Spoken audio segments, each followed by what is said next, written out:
साथियों नमस्कार। गीता ज्ञानदाता कहते हैं कठोपनिषद में इंद्रियों की अपेक्षा अर्थ को पर यानी श्रेष्ठ कैसे बतलाया है। मित्रों, वहाँ अर्थ शब्द का अभिप्राय पंच तन्मात्राएं हैं। तन्मात्राएं इंद्रियों से सूक्ष्म हैं, इसलिए उनको पर कहना उचित ही है। यहाँ भगवान ने इंद्रियों की अपेक्षा मन को और मन की अपेक्षा बुद्धि को पर अर्थात श्रेष्ठ, सूक्ष्म और बलवान बतलाया है। किंतु दूसरे अध्याय में कहा है कि यत्न करने वाले बुद्धिमान पुरुषों के मन को भी प्रमथन स्वभाव वाली इंद्रियां बलात् हर लेती हैं। साथियों, यह भी कहा है कि विषयों में विचरती हुई इंद्रियों में से जिसके साथ मन रहता है वह एक ही इंद्रिय मनुष्य की बुद्धि को हर लेती है।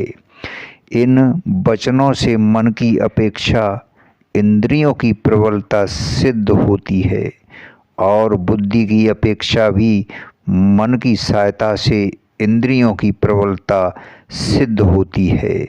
मित्रों, इस प्रकार पूर्वापर में विरोध सा प्रतीत होता है।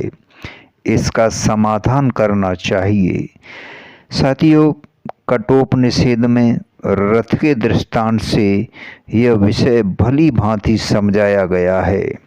वहाँ कहा है कि आत्मा रथी है, बुद्धि उसका सारथी है, शरीर रथ है, मन लगाम है, इंद्रियां घोड़े हैं और शब्द आदि विषय ही मार्ग है।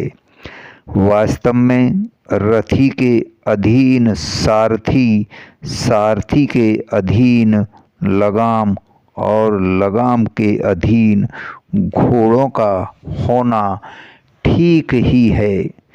मित्रों, जिसका बुद्धि पर सारथी विवेक ज्ञान से सर्वथा शून्य है, मन रूप लगाम जिसकी नियमानुसार पकड़ी हुई नहीं है, ऐसे जीव आत्मा रूप रथी के इंद्रिय रूप घोड़े उच्च खल होकर उसे दुष्ट घोड़ों की भांति बलात् उल्टे विषय मार्ग में ले जाकर गड्ढे में डाल देते हैं।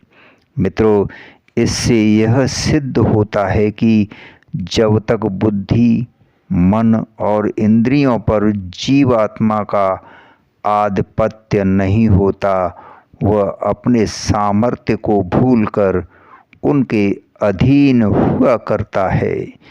तभी तक इंद्रियां मन और बुद्धि को धोखा देकर सबको बलात् उल्टे मार्ग में घसीटती है। इंद्रियां पहले मन को विषयों सुख का प्रलोभन देकर उसे अपने अनुकूल बना लेती हैं।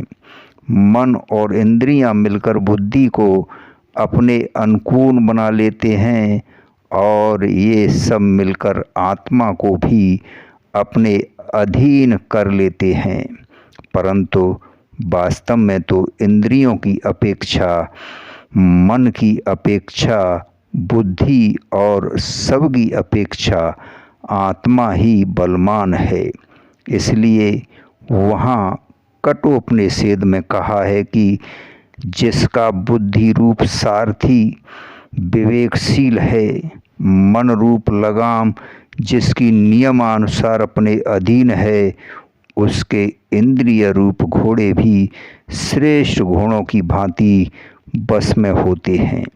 मित्रों, ऐसे मन, बुद्धि और इंद्रियों वाले पवित्र आत्मा मनुष्य उस परम पद को पाता है जहाँ जाकर वह वापस नहीं लौटता।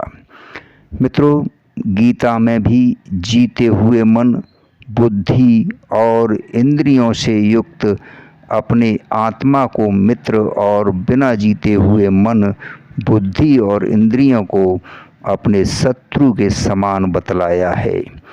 साथियों, बिना जीती हुई इंद्रियां वास्तव में मन बुद्धि की अपेक्षा निर्मल होती है, प्रबल रहती हैं। इस आशय से दूसरे अध्याय का कथन है कि यहाँ उनकी वास्तविक स्थिति बतलाई गई है।